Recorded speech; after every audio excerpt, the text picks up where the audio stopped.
ભાવનગર શહેરમાં પશુપાલન કરી દૂધ વેચતા શખ્સ ઉપર 7 જેટલા લોકોએ હુમલો કરતા ઇજાગ્રસ્ત હાલતે પિતા પુત્રને ભાવનગરની સરટી હોસ્પિટલમાં ખસેડવામાં આવ્યા હતા। ભાવનગર બોરતળાવ પોલીસ સ્ટેશનમાં ફરિયાદી રાજુભાઈ હીરાભાઈ ચોહલાએ એવા મતલબની ફરિયાદ નોંધાવી હતી કે તેઓ પશુપાલનનો ધંધો કરતો હોય અને દૂધ વિતરણ કરીને બોરતળાવ મફતનગર પાસે તેના મિત્ર પાસે ઊભા હોય ત્યારે એક સ્કોર્પિયો કાર આવી તેમાંથી મહેન્દ્ર ઉર્ફે ટકી જયંતિ રાઠોડ, રવિ જયંતિ રાઠોડ, નિલેશ ઉર્ફે બાળો જયંતિ રાઠોડ, રોહિત જલારામ દુધરેજિયા, મહેન્દ્ર ખસિયા અને ધર્મેન્દ્ર વાઘેલા નામના શખ્સોએ ગાળાગાળી કરી ત્યારબાદ પાઇપ જેવા હથિયારો વડે હુમલો કરતા ઈજા પહોંચી હતી, જેથી તેમણે ફોન કરીને તેમના પિતા હીરાભાઈને બોલાવવામાં આવતા તેના ઉપર પણ ધારિયા વડે માર માર્યો હતો। આમ પિતા પુત્રને ઈજા પહોંચી હતી, જેથી તમામ સામે ફરિયાદ નોંધાવી છે। જો કે બનાવ અને ફરિયાદ બાદ પોલીસે તપાસ હાથ ધરી છે।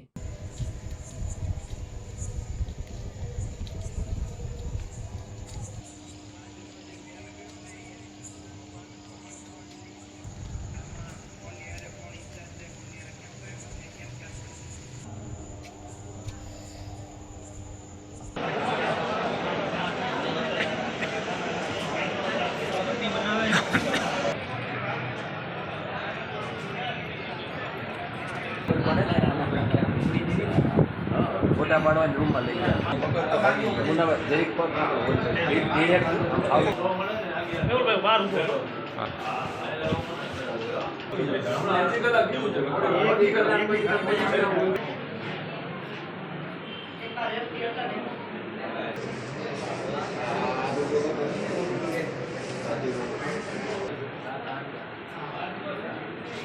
બ્લેક કલરની સ્કોર્પિયો લઈને હતા।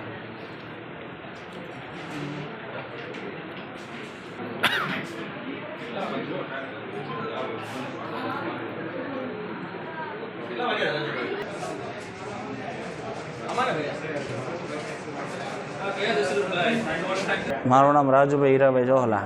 હું ચિત્રા બેંક કોલોનીમાં રહું છું અને દૂધના ગ્રાહક ભરતો હતો।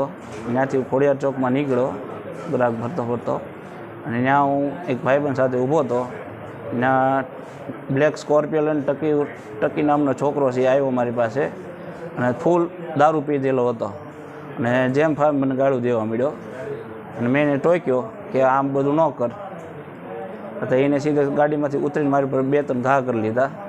પછી આમાં અમે થોડી ઘણી ઝપાઝપી થઈ તો એને પપ્પા અને 4-5 જણ બીજા આવ્યા અને એ બધા ધારિયા કુવાડીને પાઇપલાઇન સીધા મારી પર તૂટી પડ્યા। પછી મારા પપ્પા એકનું જયંતિભાઈ પોતે અને એના છોકરાનું નામ એકનું ટકી, એકનું નામ નિલેશ, એક રવિ બાડો, એક રોહિત બાવાજી છે અને એક ખસિયા મહેન્દ્ર છે। એટલાને ઓળખું છું અને બીજા 3-4 જણ હતા એની સાથે જ તે કાંઈ પણ જોયા કર્યા વગર તૂટી જ પડ્યા અમારા બાપ દીકરા ઉપર। મારા પપ્પાને બહુ વધારે પડતી ઈજા કરી છે, એના હાથ ભાંગી નાખ્યો છે, પગ ભાંગી નાખ્યો છે, મોટી ઉંમરના છે તો એને કાંઈ જોયું કર્યું કાંઈ નહીં। અને આ એરિયામાં એ કે અમે ડોન છીએ, અહીંયા કોઈ અમારે કોઈ કાંઈ કરી ન લે કે પોલીસવાળા આવે તો એ વ્યા જાય એક સાઈડમાં।